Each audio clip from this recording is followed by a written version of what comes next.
Zee24 एक पाऊल पुढे. पण जे फेरीवाले आलेत तेही पोट्या पाण्यासाठी आलेत. त्यांच्या पुनर्वसनाचा हा सरकार म्हणून, महापालिका म्हणून त्याचाही प्रयत्न केला गेला पाहिजे. आणि त्याच वेळेस रस्त्यावर चालणाऱ्या फेरीवाल्यांमुळे रस्त्यावर चालणारा जो प्रवासी आहे, ज्याला त्रास होतोय, त्यांचाही विचार या सरकारनं केला पाहिजे. दोन्ही विचार दुर्दैवानं होताना दिसत नाहीत. ही खरी शोकांतिका आहे. आपल्याबरोबर दिलीप सुरोडकर आहेत.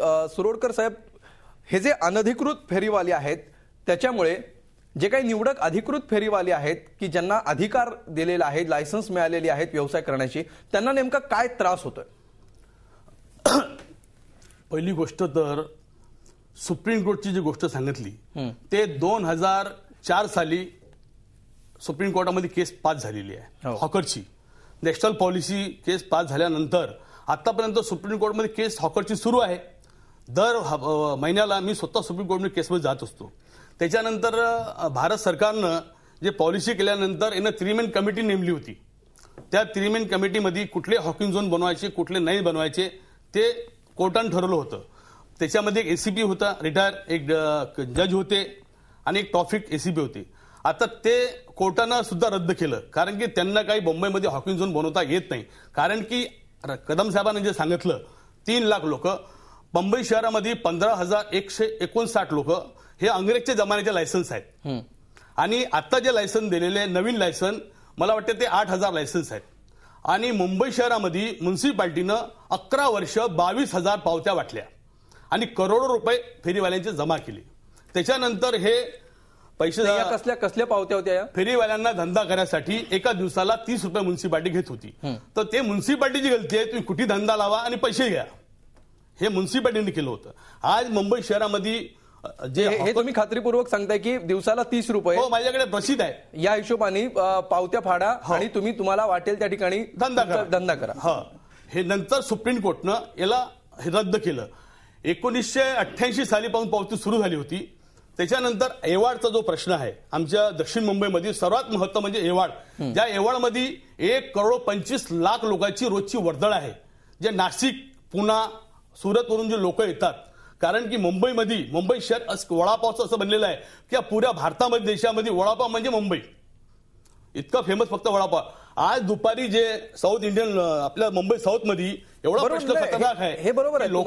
लोकांना खायला भेटत नाही. अगदी 10,000 पगार कमवतो त्याला काय परवडणार साहेब? हॉटेलमध्ये 30 रुपये सांबार आहे. सध्या मुंबईमध्ये जे काही अधिकृत आणि अनधिकृत फेरीवाले व्यवसाय करतायत त्यांनी व्यवसाय करण्याला तुमचा विरोध नाहीये. शेलार साहेब, याच्यावर तुम्ही काय म्हणाल? ज्या प्रकारे पालिकेचा धोरणाविषयी ते बोलले, 30 रुपये एका दिवसाचे द्या आणि वाटेल त्या ठिकाणी जाऊन धंदा करा, यात तथ्य आहे का? नाही, मुळात मला असं वाटतं की या सगळ्या प्रश्नाकडे आपण थोड्या गांभीर्याने बघितलं पाहिजे. राम कदम साहेबांनी त्या विषयाला सुरुवात केली. मी त्या पावतीबद्दल पण बोलेन.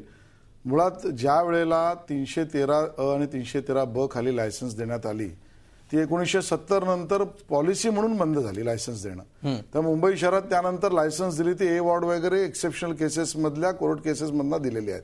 धोरणात्मकरित्या 70 साली बंद झालं.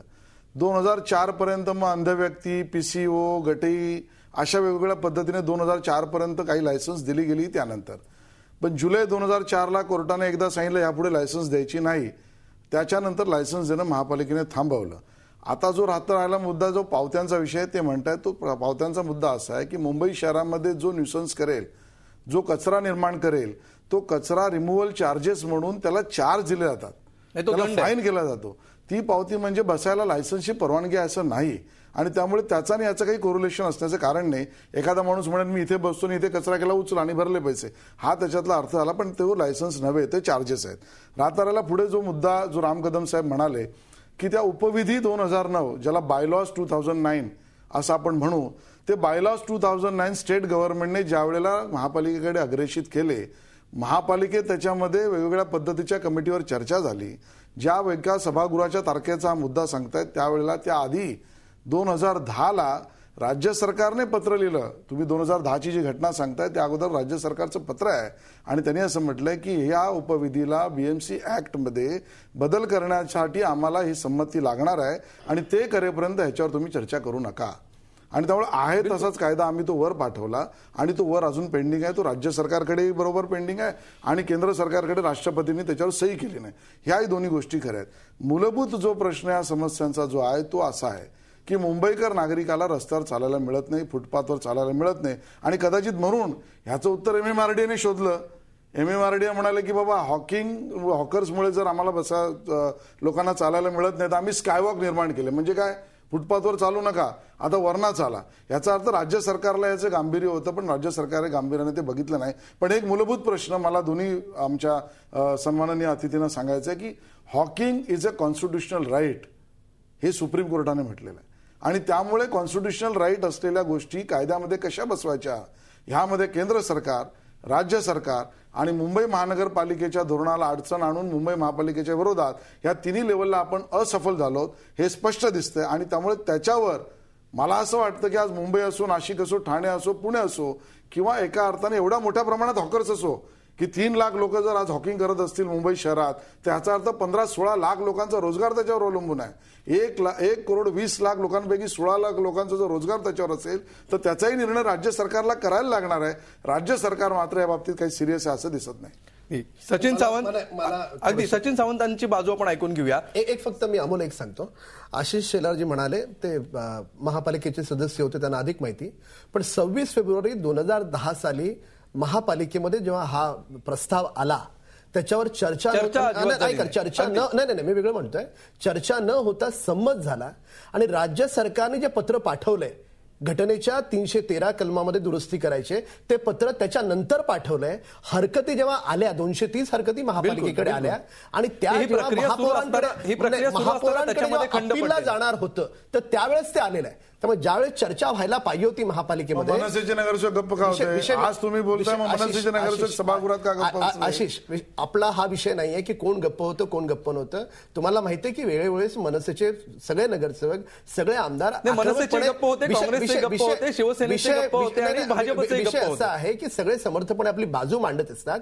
आपण जे म्हणालात की 26 फेब्रुवारी ठीक आहे, तो विषय नाही. विषय मूळ असा आहे की या सगळ्या घटनेमध्ये खर्च केला. 1,03,350चा सर्व्हे केला म्हणून आता साहेब म्हणतात बरोबर आहे.